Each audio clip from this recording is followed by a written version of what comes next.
감사합니다.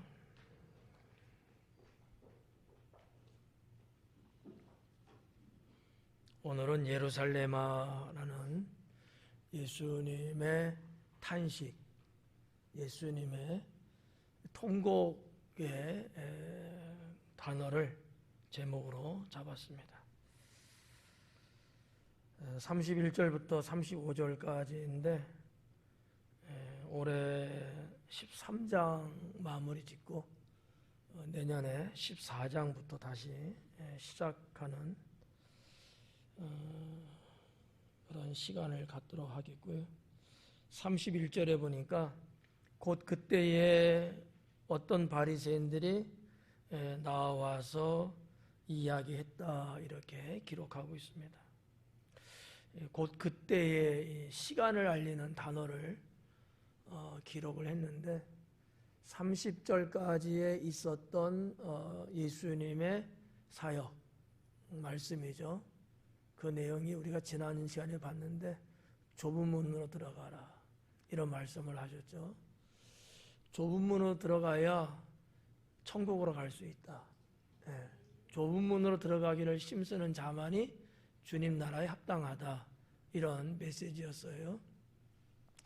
이 말씀을 이제 하시고 30절에 이제 마무리를 지는데 이때 거의 시간차 없이 어떤 바리새인들이 예수님께 한 발자국 일런지 두 발자국 일런지 나서서 이야기하는 내용을 기록하고 있습니다. 시간적으로도 틈새가 없을 정도의 시간대고요.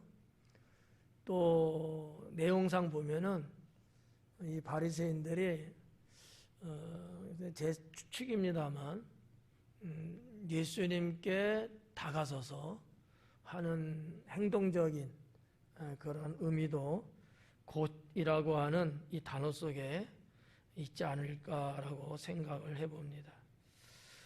왜 이 말씀을 드리냐면 여기 있는 이 어떤 바리새인들은 예수님께 접근하려고 하는 기회를 계속해서 보고 있었다라고 볼 수 있다는 거죠. 예수님이 틈을 안 주시고 계속 말씀을 전하시는 거예요. 그것도 평범하고 일반적인 말씀도 아니고 천국에 관련된 말씀을 계속 했거든요. 한 두세 주간 계속해서 이 천국에 대한 말씀의 그 의미를 제가 강의해 드렸는데 유대인들에게는 어때요? 하나님 나라, 천국이라고 하는 이 자체가 얼마나 소중하고 얼마나 피할 수 없는 길인가라는 그런 어떤 신앙적인 걸 갖고 있거든요. 신앙적인 것뿐만 아니라 그 민족의 역사성적인 것도 갖고 있는 거예요. 그러니까 어떻게 보면 우리는 천국 어떻게 가지 하면은 산지는 이렇게 대답할 거야. 예수님 믿으면 가요. 이게 우리 모두의 대답이에요. 근데 유대인들은 그러지 않는다는 거죠. 천국 당연히 가는 거 아니야? 이렇게 생각하고 있거든요. 그런 그들에게 청천벽력 같은 예수님의 말씀이 있었다는 거죠. 누구든지 다 가는 거 아니다. 좁은 문을 향하여 가고 들어가려고 힘쓰는 자만이 갈 수 있다. 의로운 자만이 갈 수 있다. 하나님께 순종하는 자만이 갈 수 있다. 깨어있는 자만이 갈 수 있는 곳이다. 이런 여러 갈래의 말씀을 듣고 있는 상황이기 때문에 이 바리새인들이 감히 치고 들어올 수 있는 아마 그 여분, 그 여력이 아마 없었을 거예요. 그렇게 쭉 오다가 30절 이제 예수님이 이 좁은 문에 대한 말씀을 마치거든요. 그 틈새를 타고서 예수님께 이야기를 하는 거예요. 그래서 누가도 이 시간과 행동을 의미하고 있는 단어 곧 이때라는 이 말을 기록한 게 아닐까라고 저는 생각합니다. 어떤 사람들에게는 그게 뭐 이렇게 중요합니까? 시간도 없는데 그냥 다른 거 하죠. 이렇게 생각할 수 있어요. 근데 성경 전체의 흐름을 파악하고 이해하는 데는 이게 상당히 중요할 수 있습니다. 성도들 여러분들의 신앙에 따라서 어떤 사람은 중요하고 어떤 사람은 하찮을 수는 있어요. 근데 뭐 그 중에서 몇 명만 해도 중요히 여기는 분이 있다면 목사는 강해를 안 하고 갈 수는 또 없겠죠. 그래서 뭐 100%는 아니겠지만 이 사람들 중에서 담은 얼마만이라도 말씀의 중요도를 좀 생각하는 사람이 있다면 목사가 해드리는 게 당연히 맞다고 생각해서 말씀을 드리는 거고요. 자, 어떤 바리새인들이 나와서 이르되, 이 누군지는 몰라요. 예수님 말씀 현장에 바리새인들이 얼마나 있었을까? 뭐 이런 것들을 어느 정도 정황적으로 추론해 볼 수 있는 건데, 제가 볼 때는 몇십 명 정도, 많게는 몇백 명 정도는 있었을 거예요. 왜냐하면 유대 사회에 바리새인이라고 하는 사람들은 상당히 많습니다.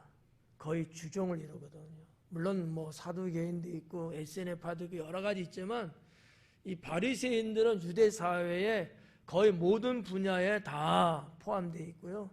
다 이렇게 존재하고 있는 그런 분들이에요. 더군다나 저 위에 상층부서부터 아래에 이르기까지 이 바리새인들. 뭐 바리새인이라는 것이 뭐 여러 가지 유래적인 것도 있습니다만 그냥 신앙적인 것 하나만 놓고 보면 이 뭐 바리새인 다 설명해 드릴 수는 없어요. 계속 해왔던 거기 때문에 독특한 것 하나가 있다면 뭐냐면 영적인 것을 믿는 사람들이거든요.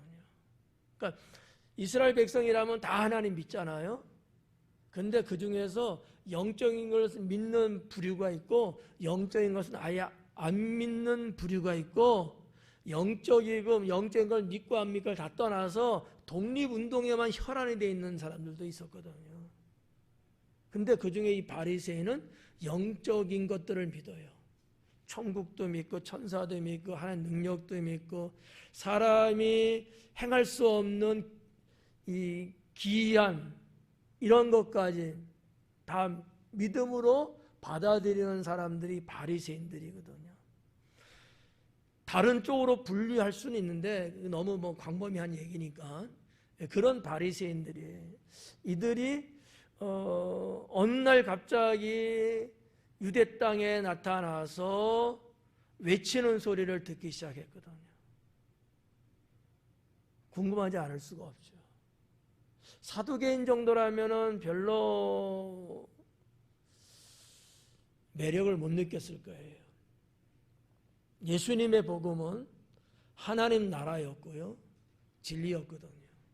그리고 영원 구원에 있었거든요. 사두개인들은 거리가 좀 멀어요. 바리새인들은 안 그러거든요. 이 바리새인들 안에서 이 종교 지도자들은 다 나오는 거예요. 물론 사두개인도 사내들인 공회 안에 있긴 합니다만은, 그러니까 이 관련성이 없다 할 수 없어요. 상당히 궁금하기도 하고 하나님 주의 선지자가 400년 동안 끊어졌던 역사를 갖고 있는 이스라엘이기 때문에 어느 날 갑자기 정말 혜성처럼 세례 요한이 나타났지만 얼마 가지 못해서 죽고 거의 동시대에 예수님이 나타나서 복음 전하는데 상당히 메리트를 느꼈던 거예요. 그래서 아마 많은 바리새인들 중에서 많은 바리새인들이 예수님 복음 현장에 믿던 안 믿던 궁금함과 두려움과 여러 가지로 참석들을 했을 거예요. 근데 그들을 다 말하는 이 바리새인은 아니고요. 여기서 말하는 어떤 바리새인은 그러면 누구냐? 헤롯에 소속되어 있는 바리새인들이었을 것이다라고 저는 해석을 합니다. 뭘 보고 그러냐? 성경의 내용을 보면 그거를 파악할 수 있다라는 거죠. 그 부분은 이제 한 절 한 절 가면서 제가 설명해 드리려고 합니다. 자, 아무튼 어떤 바리새인들이 나와서 이르되 나가서 여기를 떠나소서 그래요. 여기를 떠나달라는 거야. 지금 거기가 어디예요? 예수님 복음 전하시는 현장이에요. 여기를 떠나달라는 거야. 바리새인들이. 뭐 이 바리새인들이 예수님하고 교감이 있었다든지 아니면 그래도 뭐 알고 지냈던 사람이라든지 뭐 등등의 어떤 이런 소통이 있었던 사람이냐? 아닌 거예요. 생면부지의 사람들인데 난데없이 여기를 떠나달라고 하는 거예요. 왜 그랬을까? 바리새인들 중에는 예수님께 좀 우호적인 사람들도 있었어요.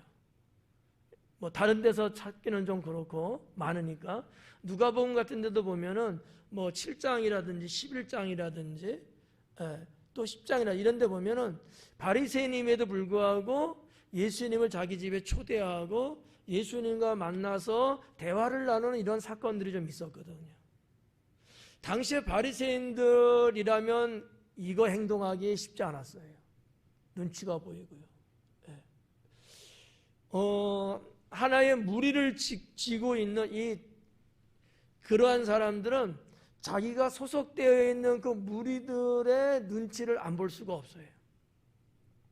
더군다나 바리새인들은 예수님에 대해서 경계를 많이 하고 어느 정도까지 하느냐, 이거 이단으로까지 취급하고 있는 상황이었거든요. 그런 나사렛 예수한테 가서 귀를 기울인다? 이거는 눈치 안 볼 수가 없고요. 더군다나 대화를 나누고 자기 집에 초대해서 식사를 대접한다?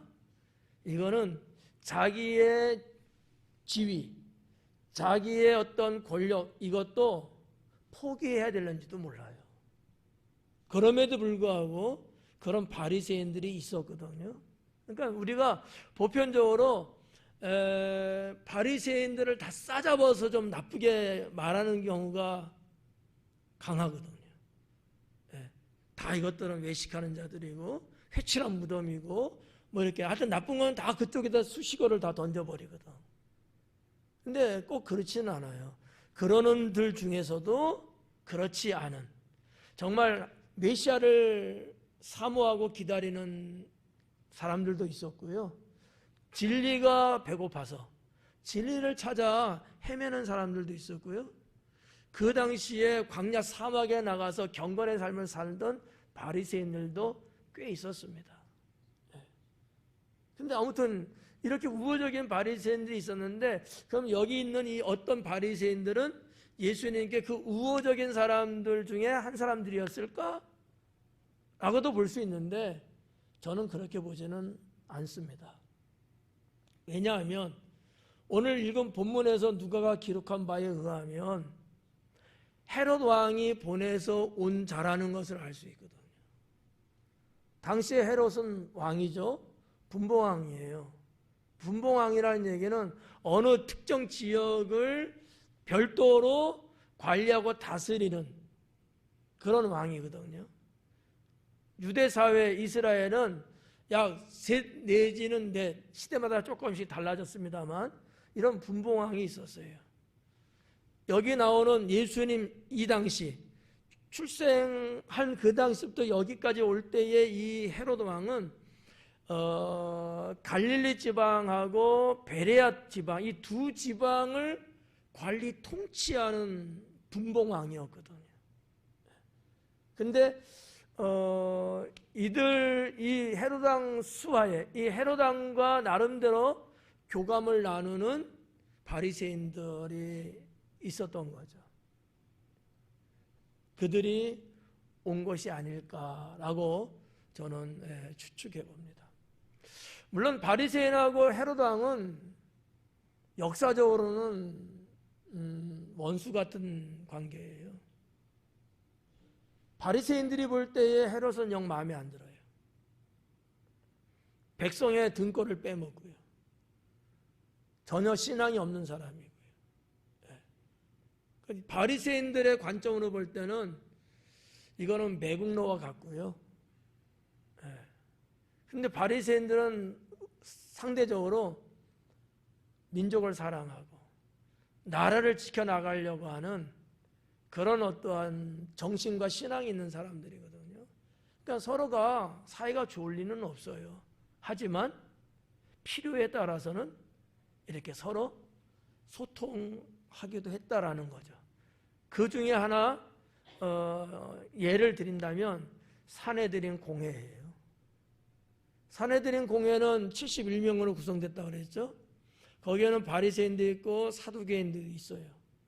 그렇지만 어떤 측면에서, 정치적 측면에서는 왕과 연결되어 있는 무리의 사람들인데, 아마 헤롯 왕의 이 바리새인들, 이들은 우호적으로 예수님께 와서 하는 얘기는 아닐 거고, 바로 헤롯 왕의 명을 받고 오지 않았을까 이렇게 봐지는데, 그 이유는 예수님의 말씀에서 찾아볼 수 있다라고 하는 거죠. 그럼 왜 여기 찾아온 이 바리새인들은 예수님 보고 그 복음의 현장에서 떠나라고 이렇게 말할까? 헤롯이 당신 죽이려고 합니다. 그러니까 여기 떠나세요. 이렇게 이야기를 하는 거예요. 선하게 했을까? 겁박으로 들렸을까? 겁박으로? 뭐 예수님은 뭐 상관 안 하시죠. 물론 그들은 최대한으로 뭔가 믹서해갖고 이야기하려고 했을 거예요. 그렇지만 성경의 내용상으로 볼 때 그거는 겁박이었습니다. 왜냐하면 헤롯 왕이 예수님 너무 껄끄러워요. 내가 통치하는 지역에서 예수님이 계속 사역하고 있거든. 여러분 이제 아시다시피 이 가버나움을 중심으로 해갖고 그 주변이 거의 다 예수님이 복음 사역했던 장소들이거든요. 그러니까 어떻게 보면 갈릴리라고 하는 그 큰 지방이 예수님 3년 6개월 동안 복음 전했던 장소에 거의 다예요. 근데 헤롯이 볼 때 너무 껄끄럽고 너무 신경 쓰이고 너무 불편한 거예요. 왜일까요? 아니 나사렛 예수라는 자를 쫓는 무리가 한두 명이 아닌 거예요. 뭐 웬만한 데 모였다가는 몇천 명 모이고 몇몇 명도 모이고, 뭐 이거는 뭐 구분 없이 집에서도 모이고 들에서도 모이고 해변에서도 모이고, 어디든지 예수라고 하는 자가 나타난 곳에는 사람들이 그냥 막 우후죽순처럼 몰려들고, 나사렛 예수 자기가 볼 땐 별거 아닌 것 같은데 사람들은 환호를 하고 거기에 껍벅 죽는 거야. 이게 헤롯이 볼 때는 불안한 거예요. 이러다가 밀란이 일어나면 어떡할까? 이러다가 내 위치가 강등되고, 내가 다스리는 지역의 사회적으로 불안하면 말이죠. 거기에는 언제든지 로마 정부의 프락지, 이런 말 하면 안 되겠지. 이 정보원들이 있어, 정보원들.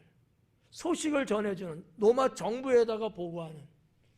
아마 직접 가는 경우도 있고, 예루살렘에 있는 빌라도에게도 연통을 넣는 사람들이 꽤 있었을 거예요. 좋은 보고가 되겠어요? 아닐 거란 말이야. 지금 갈릴리 지방이 어수선합니다.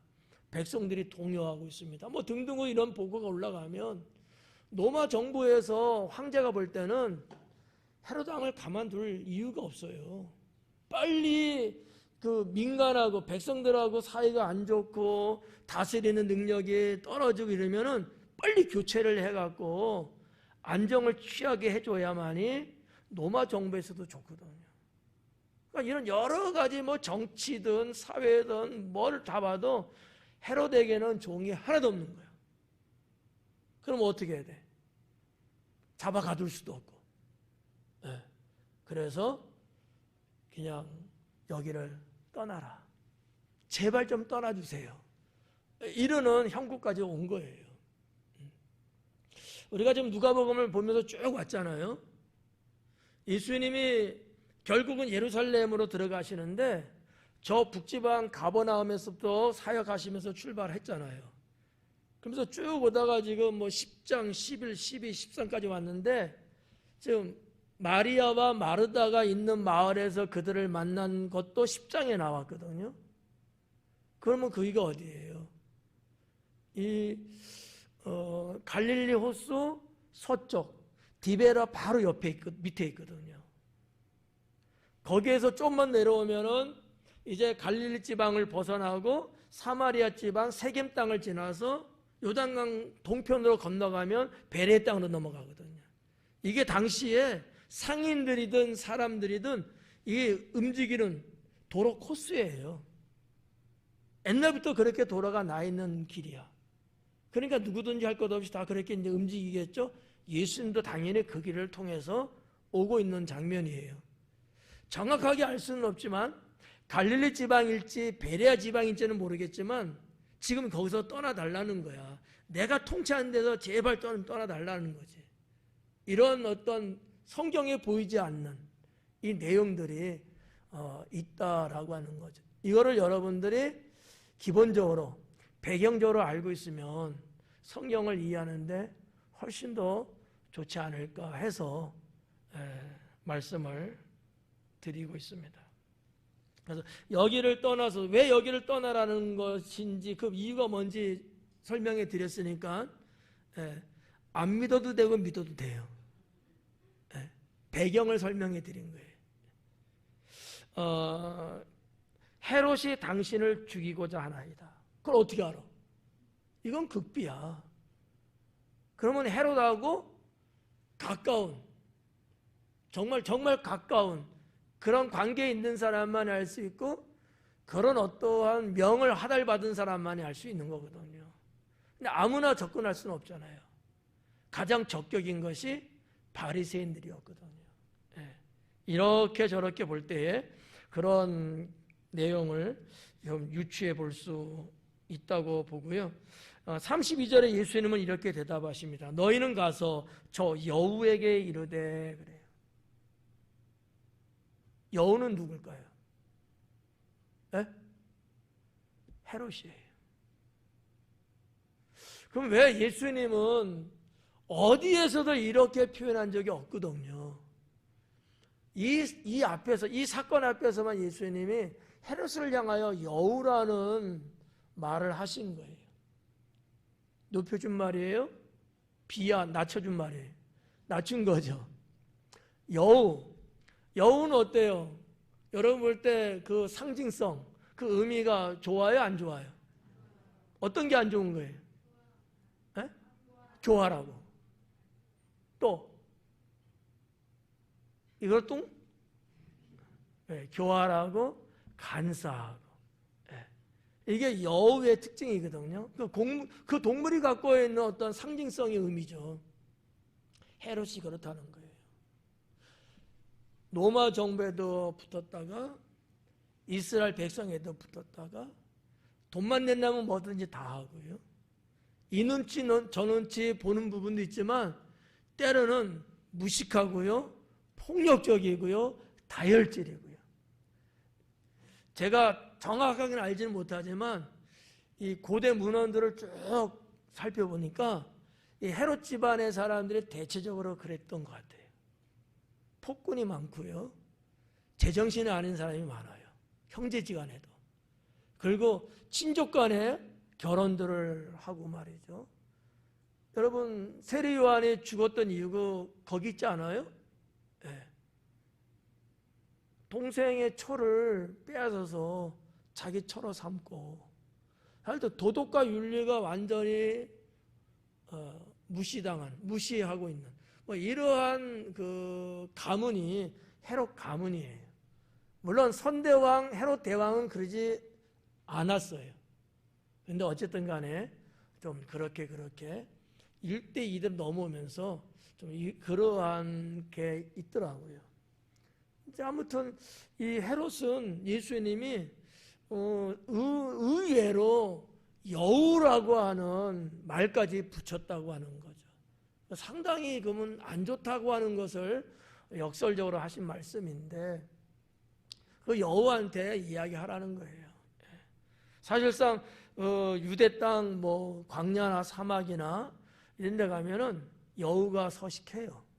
보통 이제 우리가 그 학명으로 그 동물학자들이 표현할 때는 그 사막여우라는 단어를 쓰거든요. 여우는 여우인데 사막여우예요. 분류가.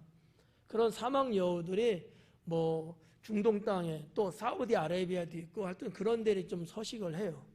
그래서 아마 유대 백성들이 이 사막여우를 모르지는 않을 거예요. 우리 한국에는 뭐가 많아요?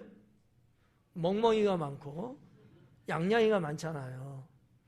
거기는 뭐 멍멍 이런 게 없어요. 사실은 양이 많고 염소가 많고 이런 거지.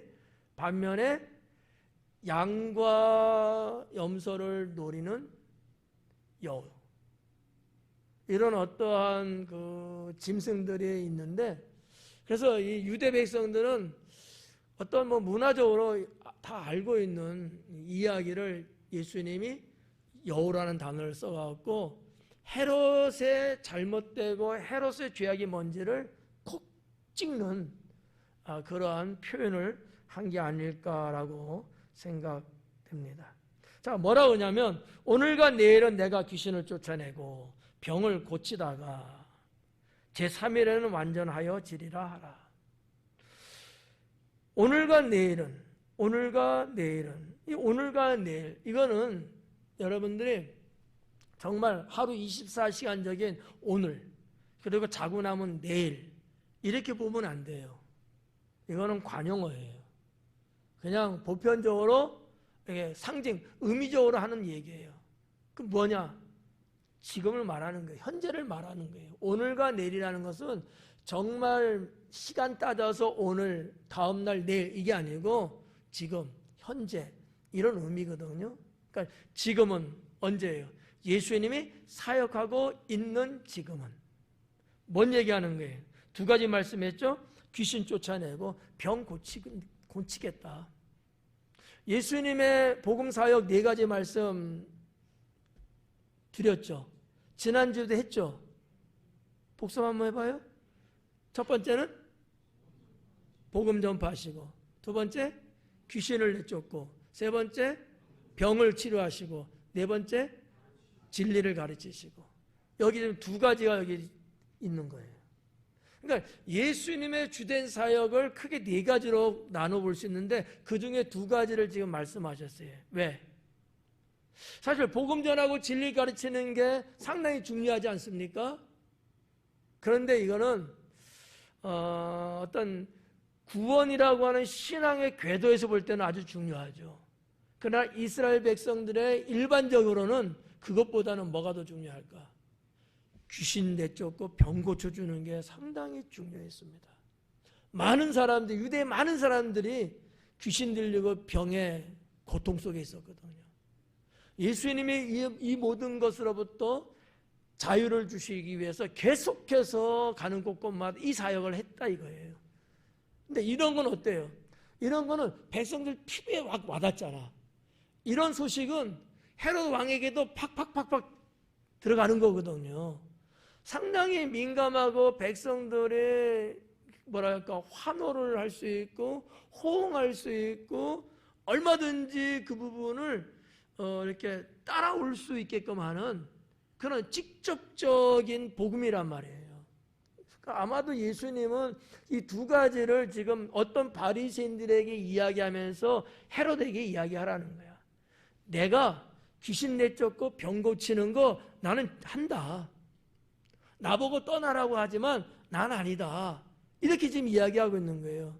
어떻게 보면 예수님이 지금 헤롯 왕에 반발하고 있는 거지. 근데 뭐예요?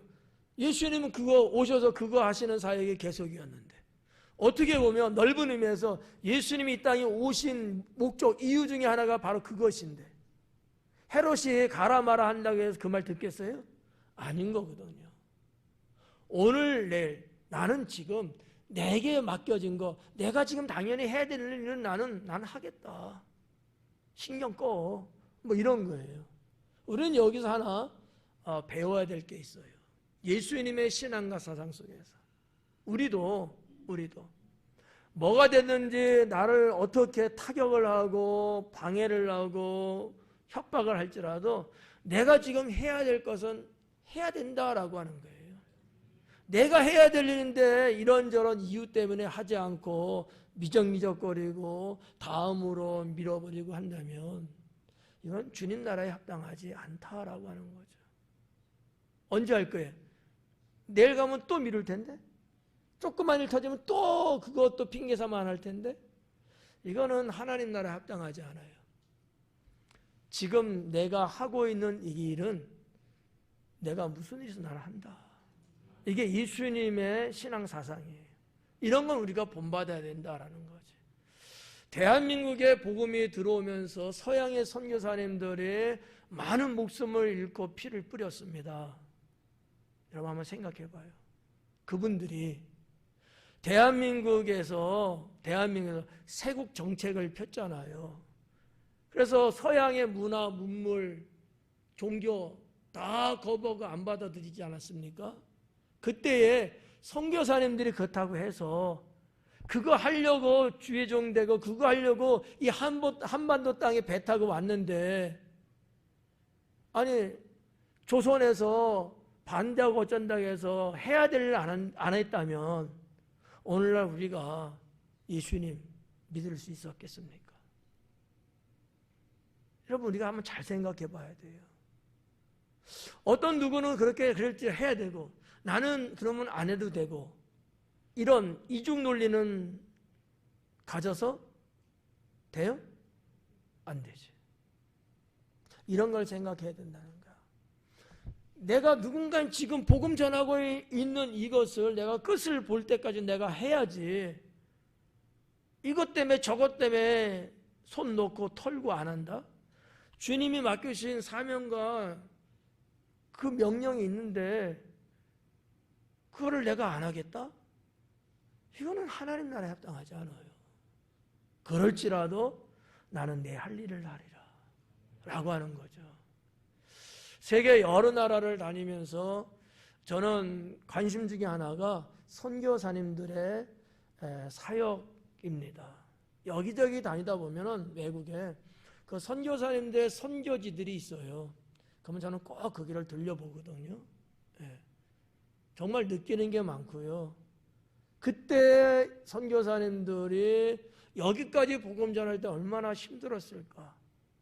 정말 내가 선교사요라고 전할 수 없으니까 회사 직원으로 들어가고 회사 직원으로 경제적인 문물교육을 하면서 암암리적으로 복음을 전하고, 그러다가 복음 전하다 잡혀서 결국 거기에서 죽고 말고 그의 가족들까지 다 몰살당하고. 만약에 그분들이 그렇게 하지 않았다면은 과연 여기에 복음이 전해지고 그랬을까? 이게 그 나라의 문제가 아니고요. 그렇게 복음이 가로막히는 것이 여기저기에서 계속적으로 나타나게 되면 서양 선교사님, 서양의 교회들이 세계 선교하는 일에 브레이크가 걸려요. 못하는 거죠. 전체적인 상황과 분위기가 그렇게 가버리니까. 그러니까 선교사님들이 대단했던 거죠. 그럴지라도 내가 할 일은 한다. 죽음이 나를 기다리고 있다 할지라도 나는 한다고 하는 거거든요. 예수님의 이런 신앙 정신에서 온 것이 아닐까. 저도 여러분도 그것을 가져야 합니다. 그래서 오늘과 내일은 이렇게 내가 사역한다. 그리고 제3일에는 완전하여지리라. 이 제3일에는이라는 건 뭐냐? 오늘 내일 제3일 그 다음 날이잖아. 그래서 그게 아니고 이 제3일은 예수님 십자가에 달려 죽으시고 사흘 만에 부활하시는 그때를 가르치는 겁니다. 제3일에 그게. 제3일에는 완전하여지리라. 내가 지금은 나로 인해서 내가 해야 될 일을 내가 이렇게 하지만 그때가 되면 모든 것이 완전해진다. 구원을 이루었다라고 하는 거죠. 지금은 부분적으로 승리하고 부분적으로 되어지지만 그때가 되면 모든 것이 완전해지고, 예수님이 십자가에 죽으시면서 사망 권세 이기시고 참 자유를 이 땅에 주셨거든요. 그거 갖고 이 백성들이 살아갈 것이다 라고 하는 눈에 보이지 않는 메시지인 거예요. 암시적인 거죠. 예수님은 제3일에는 내가 어떻게 된다고 하는 이것을 표현하고 있었던 거죠. 그때는 완전하여지리라. 이 완전해진다고 하는 이 단어가 사실은 우리 성경적으로 상당히 중요하고 우리 신앙의 삶 속에도 중요하지 않을까. 여호와 하나님은 어떠한 분이시냐라고 묻는다면 완전하신 분이시다. 하나님의 그 완전하심으로 여러분들을 대해 주신다면 여러분도 완전하여지리라. 네. 텔레오라고 하는 이 단어는 그런 거예요. 여호와 하나님께서는 나와 관계된 것을 완전케 하신다라고 시편 138편은 말하고 있거든요. 우리 몇 년 전에 이제 거의 한 10년 돼갈까요? 그때 우리 티에도 그 히브리어로 이렇게 인쇄했던 적이 있습니다. 나와 관계된 것을 완전케 하시는 하나님. 얼마나 좋습니까? 이 얘기를 들으면 춤춰야 되지 않을까? 내가 관계된 것을 하나님 완전케 하신대요. 내가 주의 이름으로 사업을 하든지 친구를 만나든지 혼인을 치른다든지 행사를 한다든지 뭘 할지라도 하나님은 그거를 완전케 해주신다는 거야. 이 얼마나 놀라운 축복입니까? 그때 사용했던 그 단어, 그게 이거예요. 제3일에는 완전하여지리라. 네. 다 이루었다라는 십자가상의 예수님의 말씀하고 본질적으로 의미는 같은 거라고 볼 수 있는 거죠. 자, 이런 내용을 우리가 32절에서 볼 수 있고요. 33절에 그러나 오늘과 내일과 모레는 내가 갈 길을 가야 하리니. 자, 오늘과 내일은 내가 지금 사역하는 내용이에요. 그 다음에 제3일은요. 고난받으시고 십자가 달려 죽으시는 거예요. 근데 그러나 그래요. 그렇지만 위에 있는 절은 다 사역에 대한 거야. 그렇지만 오늘과 내일과 모레는 내가 갈 길을 가야 되겠다. 내가 갈 길을 가야 되겠다는가. 내가 힘들게 사역하고 내가 죽음을 내가 당해야 되는 일이지만 그래도 나는 가야 되겠다는 거야. 내 갈 길은 나는 가리라. 이거예요. 오늘 강해에서 저는 여러분들이 이거를 여러분 신앙으로 갖기를 고면합니다. 내 갈 길은 내가 간다. 예수님 그 길 가려고 오셨는데 예수님이 그 길 안 가고 포기한다면 누가 가겠어요? 제가 가겠어요? 여러분이 가겠어요? 이건 아무도 갈 수 없는 길이에요. 죄인을 구원하는 길이잖아요. 예수님만이 가는 그 길이거든요. 근데 예수님이 그 길을 만약에 포기하신다면 구원의 판도는 다 바뀌는 거죠. 이것 때문에 예수님 사역하기 시작 전에 사탄으로부터 시험을 받잖아요. 그죠? 얼마나 많은 시험이 예수님 사역하시는 내내 있었습니까? 심지어는 십자상에 달려 계실 때도 이 시험이 있었단 말이에요. 좌편 강도가 뭐라 그래? 네가 메시아라면 우리를 여기서 내려가게 하라. 예수님이 할 수 있는 능력이 있을까 없을까요? 당연히 있죠. 하지만 내가 여기서 죽는 것이 내가 가야 될 길이라고 하는 거죠. 나도 고통스럽고 나도 너무 힘들고 아픈 거 알죠. 왜? 예수님도 인간의 육체를 갖고 있었으니까. 그렇지만 내가 가야 될 길이니까 가시는 거거든요. 이게 사명입니다. 지금 힘들고 지금 어렵고 고통스럽고 남들이 알아주지 않고 외면당하고 정말 무시하는 일들이 너무너무 많아요. 그럴지라도 내가 가야 될 길은 나는 간다. 그러면 우리가 일반적으로 성도님들이 가야 될 길이 뭐예요? 하나님께 구원받은 성도로서 가야 될 길. 나는 뭐가 되든 나는 천국 길을 나는 간다. 이 고백이 있어야 되는 거예요. 당신은 나를 아무리 두들겨 패고 내 발목을 붙잡고 나를 죽인다 할지라도 나는 이 길을 가리라. 나는 이 길을 가리라. 여러분 사도 바울 봐봐요. 그분이 그런 고백했잖아요. 나의 달려갈 길 다 가고 마친 후에는, 이런 말도 했잖아요. 그래서 사도행전 27장에 보면은 사도 바울이 이제 죄수의 몸으로서 로마로 압송당하는 사건이 기록되어 있거든요. 이때에 바다에는 광풍이 불어가고 배가 파선에 이르게 됩니다. 그 광풍이 유라굴로 갈 수가 없어요. 그러면 죄수로 갔던 사도 바울의 관점에서는 잘 된 거야, 안 된 거예요? 잘 된 거잖아요. 그렇지만 사도 바울은 일부러 로마로 가려고 했습니다. 왜일까요? 백성들에게는 복음을 전했지만 내가 이 복음, 예수님을 아는 복음, 예수님 믿고 구원받는 이 복음을 황제에게 내가 전하리라 라는 사명이 그는 있었던 거예요. 우리 같으면 얄팍한 생각에 얼씨구나 좋다, 잘됐다, 안 가도 되겠구나, 난 살았다 이제. 왜? 로마 황제 앞에 가서 갈 때면요, 그건 죽는 거예요. 근데 사도 바울께서는 내가 가야 될 이 길을 난 간다는 거예요. 이후로 나를 예비해서 예비해 놓으신 멸류관을 나는 바라본다고 하면서 그는 갔거든요. 그날 이후로 로마를 시발점으로 해갖고 이 유럽 전 지역에, 그리고 그 후대는 전 세계로 복음이 퍼지기 시작합니다. 로마가 여러분 예수님 당시도 그랬습니다만 기독교를 압제하고 정말 수없이 많은 귀신을 믿고 있는 나라잖아요. 그러던 나라가 주 313년 밀라노 칙령 때, 이 콘스탄틴 대제 때거든요. 황제 때. 주 313년 밀라노 칙령을 내리면서 로마를 기독교 국가로 봉인을 합니다.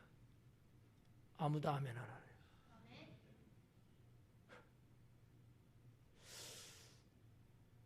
이해해 그래도. 네. 이 대단한 사건이에요.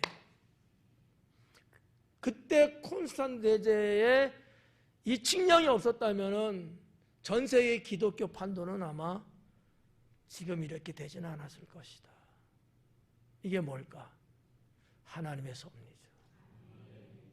한 사람이 자기가 가야 될 그 길, 사명을 가지고 가는 그 길이 됐을 때 그 영혼, 그 사명을 통해서 하나님은 하나님 나라를 새롭게 만들어 가는 거예요. 예수님이 바로 그 시발점이 아니었겠냐라는 거죠. 나는 내가 가야 될 길을 나는 간다. 그거예요.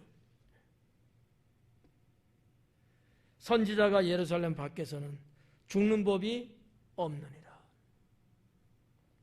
예수님은 지금 복음 전하는 현장에서 내가 만약에 버팅기고 바리새인들이 떠나는 게 좋습니다, 헤롯이 죽이려고 해요, 그래도 예수님은 당당하고, 예수님은 속에 무슨 생각이 있었을까요?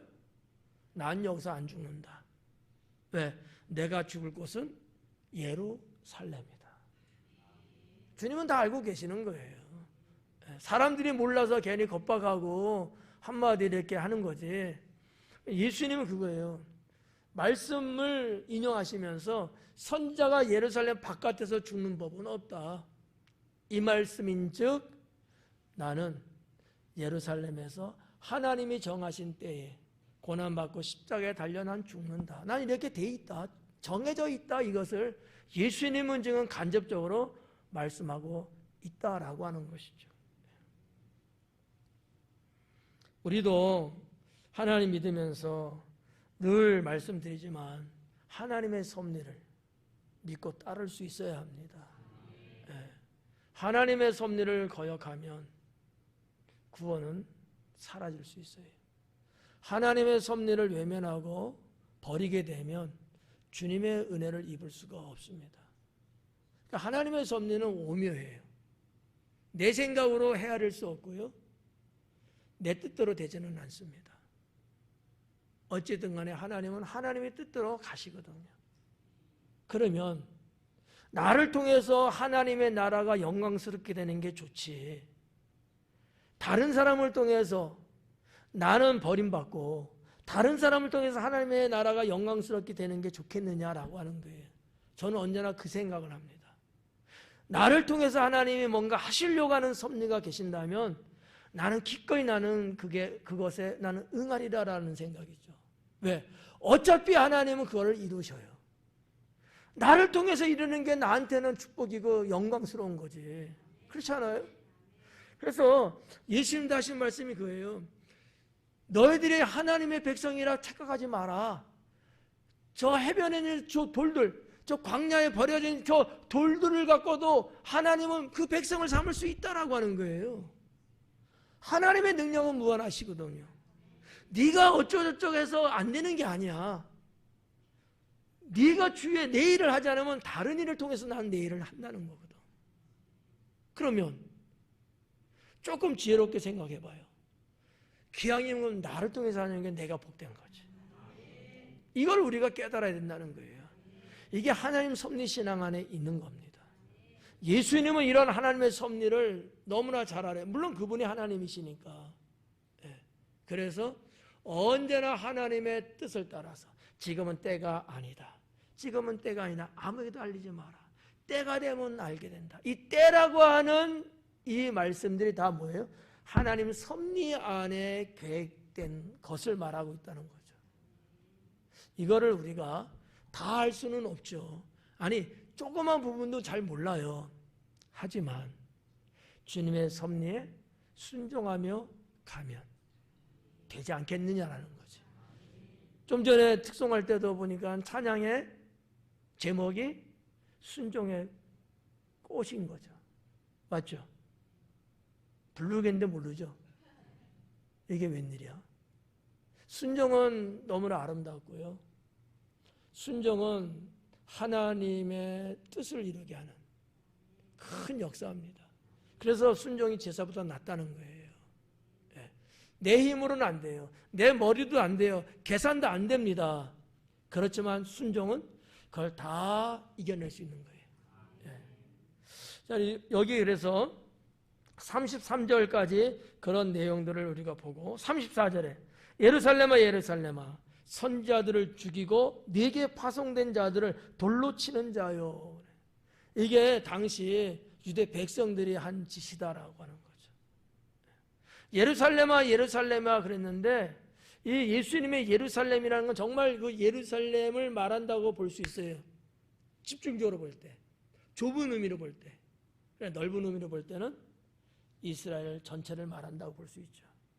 근데 저 지방, 저 산골, 저 사막, 광야 이런 데는 뭐 땅덩어리는 있지만 인구들은 그렇게 없고 종교적이고 정치적이고 이런 사회적으로 큰 무리가 없고 큰 영향성이 없어요. 다 어디서 일어나요? 예루살렘에서 되어지거든요. 그러다 보니까 상징적으로 예루살렘이라고 이야기를 하는 거예요. 구약 성경에서도 그래서 예루살렘이라는 단어가 많이 나오고요. 이런 것들. 그러니까 예수님도 예루살렘아 예루살렘아라고 부르시면서 우시는 거죠. 통곡하시는 거예요. 성지순례 갔을 때도 눈물 기념교회 갔잖아요. 감람산 그 겟세마네 동산 거기에서 예루살렘을 쳐다보시면서 주님이 통곡하시고 마지막 반 붙잡히시던 그때에 거기에서 눈물이 피가 되도록 울부짖었던 곳이 바로 거기였거든요. 지금도 성지순례 가서 그 장소에 도달하게 되면 예수님의 이 모습이 떠올라요. 너무나 슬프고 정말 그런 주님의 그 예루살렘을 사랑하는 그 마음을 헤아리기가 사실 벅차죠. 근데 성지순례 너무 아쉽게 그 코스를 그냥 별 의미 없이 그냥 지나가 버렸어요. 통과만 했지 뭐 이런저런 것이 없어서 조금 저 개인적으로는 좀 속상했습니다. 사실은 거기 들어가서 우리가 뭔가 거기에서 영적인 교감, 주님의 음성도 듣고 이래야 되는데 그러지를 못했어요. 예전에 갔을 때 우리 한예재 권찰님과 뭐 김소영 권찰 이런 분이 같이 갔을 때는 거기에서 기도하고 거기에서 울부짖고 거기서 기도하고 거기서 주님의 마음을 읽고 회개하고 회복되고 이런 만남들이 있었거든요. 그날은 따라 이상하게도 사람들이 많았어. 그리고 미사를 집례하고 있었고 여러 가지 상황이 조금 그랬어요. 그런 게 좀 이제 아쉽기는 했는데 아무튼 여기 예루살렘아라고 하는 이것은 장소는 거기는 아니지만 정말 예수님이 예루살렘을 쳐다보시면서 울부짖었던 것은 바로 그 장소였다는 거예요. 갈람산. 선지자들을 죽이고 내게 파송된 자를 돌로 치는 자예요. 이게 이스라엘 사람들 바리새인들이 한 짓거리입니다. 그래서 많은 주의 종들이 죽었어요. 왜냐하면 하나님 말씀을 가지고 회개를 촉구했거든요. 그런데 회개 여러분 같으면 그러면 어떨 것 같아요? 제가 여러분에게 하나님이 회개를 말씀합니다. 우리 회개합시다 하면 여러분 회개해요? 아니면 저를 죽여요? 회개하시죠? 난 시대를 잘 탄 것 같아. 근데 예수님 당시 이전에 이들은 그런 주의 선자들을 죽였어요. 그거를 예수님이 말씀하고 있는 거예요. 역사적인 사건들이죠. 그러면서 뭐라 그래? 암탉이 제 새끼를 날개 아래에 모음같이 내가 너희의 자녀를 모으려 한 일이 몇 번이냐 그래요. 이 몇 번이라는 것은 숫자의 의미가 없어요. 내가 그 한 것이 무한하지 않느냐라는 거거든요. 숫자 2번인가 3번인가? 아니야, 몇 번이지? 이게 아니라는 거예요. 몇 번이냐는 것은 강조를 하면서 했다고 하는 그 행위를 강조하고 있는 거거든요. 그러니까 내가 너를 얼마나 사랑하냐? 얼만큼? 이만큼이야? 그게 아니잖아요. 한없이 사랑했다는 걸 표현하는 거잖아요. 부모님들이 보통 말할 때 그런 건 똑같은 거예요. 몇 번인지를 아느냐? 하염없이 계속해서 끊임없이 계속해서 했다는 거예요. 근데 너희는 원하지 않았다는 거죠. 하나님의 구원이 임했음에도 불구하고 그들은 원하지 않았다라는 거죠. 노아 시대 때도 하나님의 죄악 때문에 물로 심판할 때에 노아를 들어서 복음 전하게 하시고 방주로 들어오게끔 했지만 그들은 원하지 않았습니다. 결국은 그들은 멸망에 빠졌죠. 성도 여러분, 우리도 마찬가지예요. 하나님의 때가 우리에게 주어지고요. 하나님이 기회를 주시잖아요. 그럴 때 우리가 그것을 외면하면 안 돼요. 주님이 은총을 부어주실 때, 주님이 하늘문 여시고 복을 내려주실 때 우리가 그것을 거부하면 안 돼요. 하나님에서 완전히 떨어져 나갈 수 있습니다. 그러니까 뭐 성경 어디든지 우리가 그런 부분들을 느낄 수 있지만 오늘 이 대목에서는 이거를 좀 말씀드리고 싶은 거예요. 하나님의 때, 하나님 주신 기회가 있다. 하나님이 여러분에게 주시는 감동이 있잖아요. 이거를 놓치면 안 된다라는 거죠. 평생 후회할 수 있습니다. 하나님의 그 은총이 또 온다는 보장이 없어요. 지금 필요해서 주시는 거거든요. 그럼 지금 내가 그것을 내 것으로 만들어야 돼요. 네. 그거를 뭐 내가 뭐 양심이 비쳐서 아이 죄송하고 이거는 교만한 거예요. 하나님이 우리들을 속속들이 모르시겠어요? 다 아셔요. 그렇지만 하나님의 뜻을 이루기 위해서 하나님의 때에 우리에게 적절하게 지금 주시는 은총이거든요. 어떻게 해야 돼요? 내가 아멘하고 받는 거죠. 이게 순종이고 이게 겸손이고요. 이게 신앙입니다. 사람의 생각을 앞세지 말고 하나님의 뜻을 헤아리려고 하는 이런 영성이 필요하지 않겠느냐라는 거죠. 지금 갈래느냐? 아니요. 나중에 갈게요. 주님이 나중에 갈 것 같았으면 지금 이야기하시겠어요? 지금 가야 되기 때문에 말씀한 거지. 그러면 주님, 나는 능력이 부족하지만 주님이 함께 하시니 제가 가겠습니다. 이래야 된다는 거예요. 이게 신앙이다라는 거죠. 35절에 보니까 보라 너희 집이 황폐하여 버림받으리라. 내가 너에게 이르노니 그래. 보라, 너희 집이 황폐하여 버림받아. 이 보라라고 하는 이 단어가 나왔어요. 이게 이제 헬라어로 이듀라고 하는 단어인데, 이거는 분위기, 상황을 반전시키는 거예요. 사람들이 이목을 집중시키기 위해서. 지금 막 어수선하고 막 우왕좌왕 어쩌고 막 그럴 수 있잖아요.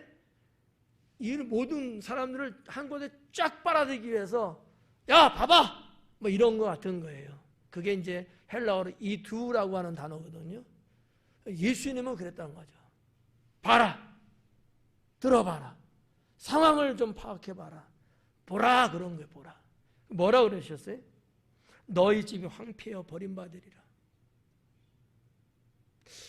이것처럼 중요한 게 또 있을까, 유대인에게? 여기서 말하는 너희 집은 어딜까요? 예루살렘 성전이에요. 유대인이라면, 하나님 여호와를 경외하는 자라면 누구나 할 것 없이 어린아이부터 어른에 이르기까지 다 예루살렘 성전은 나의 집, 하나님의 집이라고 믿었어요. 이거는 태어나면서부터 그렇게 교육되고 그렇게 신앙으로 전수됐어요. 그러니까 예수님도 너무나 잘 아시는 거죠. 유대인의 집이 어디냐? 물론 뭐 육체가 거하는 집, 자기들 집 다 있죠. 그걸 말하는 건 아니에요. 1차적으로 가장 핵심적으로는 예루살렘 성전. 예수님께서 어린 12살 때도 이런 부모님하고 대화가 있었잖아요. 내가 내 아버지 집에 있는 것을 아버지는 알지 못하셨습니까? 야 임마, 너 어디 있었어? 우리가 얼마나 찾았는 줄 알아? 이랬을 때 예수님의 대답이었어요. 내가 내 아버지 집에 있는지를 모르셨어요? 당연한 걸 왜 그러세요? 이런 거거든요. 그러니까 예수님도 아주 어릴 때부터 이런 거예요. 예루살렘 성전이라는 데는 내 아버지 집이고 내 집이라는 거지. 이건 유대인이에요. 이 세상에 없는 사람은 이건 유대인 아니죠. 네. 그래서 여기서 말하는 내 집이 황폐해질 것이다, 이것은 예루살렘 성전이 파괴될 것이다 라는 말씀이거든요. 근데 이 말씀은 예수님이 예언하셨잖아요. 돌 위에 돌 하나도 남지 아니하리라. 이 말씀을 하시고는 40년 후에 주 70년 로마 디토 장군에 의해서 예루살렘은 함락당하고 성전은 다 파괴됐습니다. 그걸 말하는 거예요. 넓은 의미로 보면 이스라엘 전체를 말하는 거야. 이스라엘 자체가 집이거든.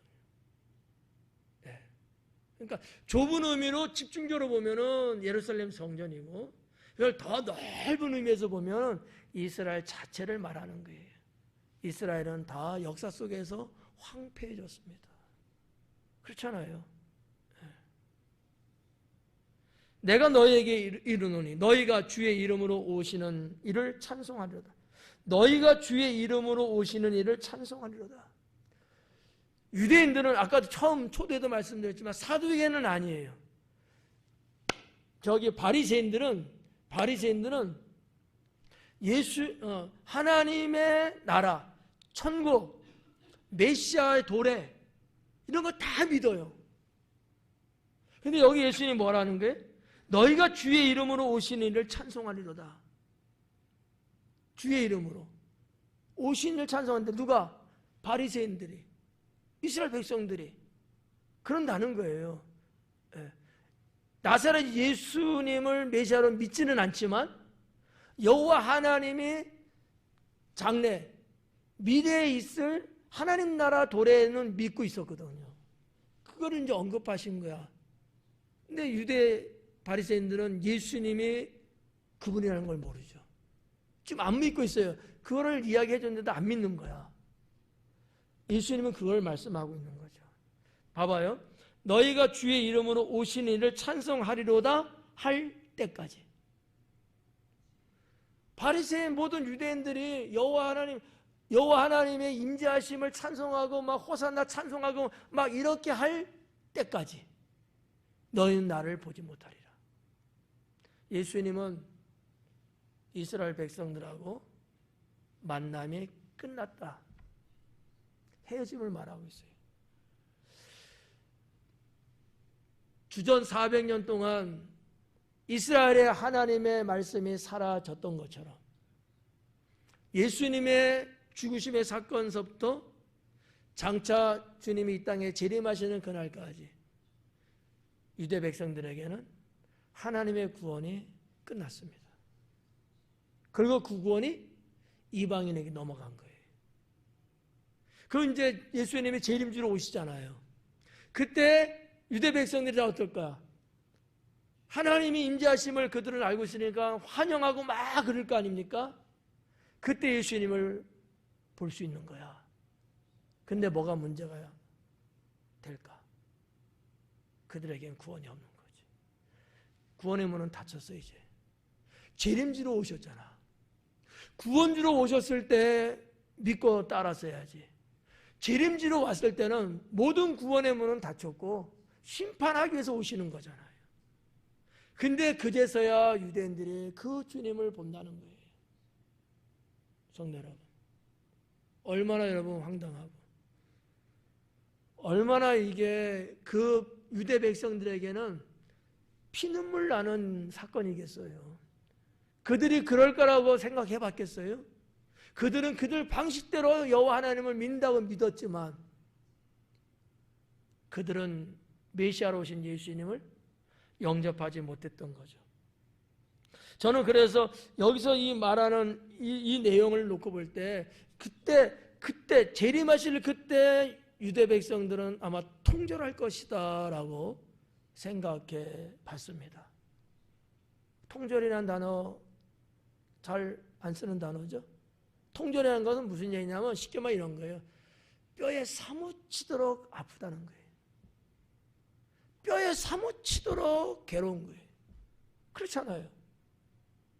마지막에 주님 나라로 가는 이 사건인데 그 메시아 되신 예수님이 과거 나사렛 예수로 우리 곁에 있었던 그분이었던 거예요.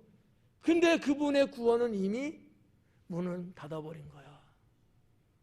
통절스러울 수밖에 없죠. 여러분 같으면 안 그러겠어요? 네. 나는 이것만이 단 줄 알고 이것만이 최고란 줄 알고 지금까지 쭉 왔어. 근데 그때가 돼서 딱 보니까 이건 껍데기였고 본체는 여기 있었던 거야. 나를 그렇게 만든 그 작자들에 대한 이 원통함이 얼마나 크겠냐는 거죠. 그렇잖아요. 당시에 유대의 지도자라고 하는 자들이 그 백성들을 그렇게 가르쳤고 끌고 갔잖아요. 이 속임에 대한, 이 속은 것에 대한 이 통절함이 얼마나 크겠냐라고 하는 거죠. 그렇다면 우리는 지금 하나님 구원의 문이 열려 있고 지금도 여전히 기다리고 계시는 그 주님 앞에 우리는 주저하지 말고 우리는 다가서야 합니다. 그게 필요한 거예요. 네. 하나님의 은혜의 은총을 우리가 받으면서도 주님 앞에 다가설 줄 모르고 세상에 연연하고 이런저런 이유 핑계 그거 되면서 속절없이 살아가고 영적인 것을 바라보지 못하고 육적인 것에 매여 있게 된다면 그런 우리라면 우리도 똑같지 않을까라고 하는 거죠. 때가 늦지 않도록 여러분들 깨어 있을 수 있기 바랍니다. 예. 예수님 열처녀 비유도 바로 그거 아니겠어요? 예. 못 들어갔던 5 처녀도 신랑 맞이하려고 애썼어요. 근데 깨어있지 못해서 정신 차리지 못해서 결국 신랑은 다른 5 처녀가 같이 갔고 덩그러니 5명이 남았다는 거 아닙니까? 유대인들이 이와 같다는 거고 오늘날 우리도 주와 함께 살지 못하면 그와 같을 수 있어요. 예. 그래서 뭐라 그래요? 항상 깨어 있어라. 깨어 있으라는 거예요. 예. 오늘 35절까지 말씀을 드렸습니다. 자, 아무튼 13장까지 이제 올해 마쳤고요. 나머지 14장서부터 한 11장을 또 해야 되는데 얼마나 또 갈란지. 네, 여러분들이 말씀 사모함을 갖고 경청하면 좋겠고요. 어떻게 강의해드리는 게 도움이 되는지 모르겠어요. 저 혼자 괜히 혼자서 그냥 춤추는 건 아닌지 모르겠어요. 기도하겠습니다.